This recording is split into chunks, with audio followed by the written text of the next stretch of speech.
Bonjour à toutes et à tous, on va tout de suite commencer cette revue de presse avec le résultat de la finale de la Ligue des Champions. Ça y est, après 143 ans d'existence, Manchester City remporte sa première coupe aux grandes oreilles en battant l'Inter Milan 1-0. Les Sky Blues sont à la une de tous les journaux britanniques. On peut voir les joueurs soulever le trophée sur la première page du Manchester Evening News qui qualifie tous les joueurs de Guardiola de légende. Cette équipe est considérée comme la meilleure de l'histoire du club pour le Daily Express car ils ont créé leur histoire.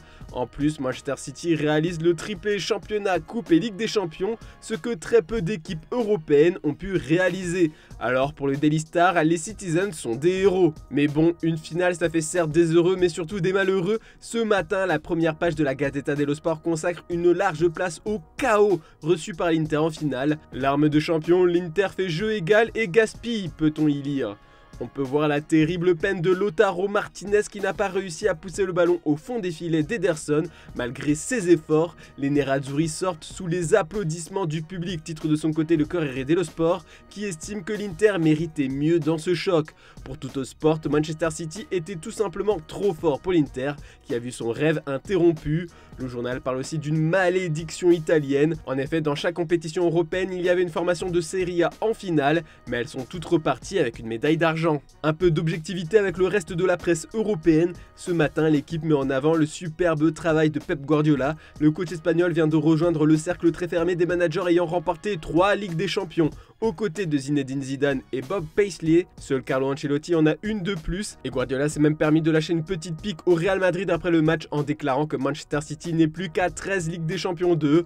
D'ailleurs, en Espagne, on encense le très bon match de l'unique buteur de cette finale, Rodri. Que ce soit pour As ou Marca, l'Espagnol est l'homme du match, lui qui a su faire évoluer son jeu à Manchester. En Argentine, on ne fait que de parler de la saison stratosphérique de Julián Álvarez. À 23 ans, le buteur de l'Albiceleste a remporté tous les plus gros trophées possibles, surtout la Coupe du Monde et la LDC ces 6 derniers mois. Du côté de la presse portugaise, on expose la réussite de Ruben Neves et Bernardo Silva qui ont énormément contribué à ce succès. Le journal Bild n'oublie pas Ilkay Gundogan qui est allé chercher son premier trophée européen. Bon, sur la une de Mundo Deportivo aussi, on met en avant le choc européen, mais maintenant on va un peu plus se concentrer sur le mercato. Ça bouge sérieusement pour Ansu Fati à Barcelone. D'après Mundo Deportivo, l'ailier espagnol pourrait être prêté cet été par le FC Barcelone. Xavi ne compte pas sur lui pour être un titulaire, mais seulement un joueur de rotation. La pépite veut du temps de jeu, alors le club envisagerait sérieusement un prêt pour le revoir un peu plus en forme à la rentrée 2024. Dans ses pages intérieures, Sport parle plutôt d'un transfert sec comme pour Kessié et Ferran Torres. Selon les informations de la presse catalane, le PSG est récemment venu aux nouvelles pour Ansu Fati. Les Franciliens font ainsi partie des clubs intéressés par l'Espagnol aux côtés de Tottenham, du Bayern, de Manchester United et de Wolverhampton. Et on va parler un peu de Mbappé tant qu'on est sur le PSG. Plébiscité par le football français pour présider la fédération jusqu'en 2024, Philippe Diallo a évoqué samedi son ambition olympique pour Kylian Mbappé. Pour lui, le Français rêve de jouer cette compétition dans son pays. Puis Florentino Pérez, président du Real Madrid, a lâché une bombe sur l'avenir du Français à la Casablanca. Interpellé par un fan dans la rue, on lui a posé la question « Est-ce que vous allez recruter Mbappé ?» Le dirigeant espagnol a tout simplement répondu « Oui, mais pas cette année. Le message est passé. » Enfin, interrogé par TIC Sport, l'ex-parisien Ander Herrera a fait des révélations sur la relation Mbappé-Messi.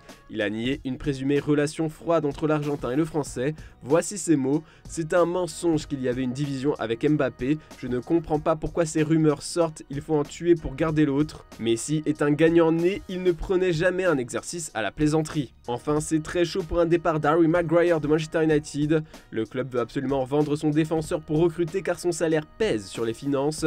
Mais les Red Devils craignent que son projet de recruter le défenseur sud-coréen de Naples, Kim Min-jae, 26 ans, ne soit annulé si Harry Maguire refuse d'accepter un départ d'Old Trafford d'après 90 minutes. Selon nos informations, Manchester United a déjà entamé des discussions. En plus, le club a déjà connu une désillusion. Manchester United aurait abandonné la piste Harry Kane car son prix est trop élevé. Du coup, maintenant la priorité absolue du club c'est Mason Mount selon le Daily Mail. Et on apprend ce matin en lisant le Daily Express que Manchester City a déjà trouvé un remplaçant à Kevin De Bruyne en cas de départ du Belge dans le futur. Le club surveille attentivement l'As suédois Mattias Wenberg comme successeur, mais le joueur de Wolfsburg âgé de 24 ans est aussi pisté par par Liverpool qui le considère également comme l'homme de la situation pour renforcer son milieu de terrain.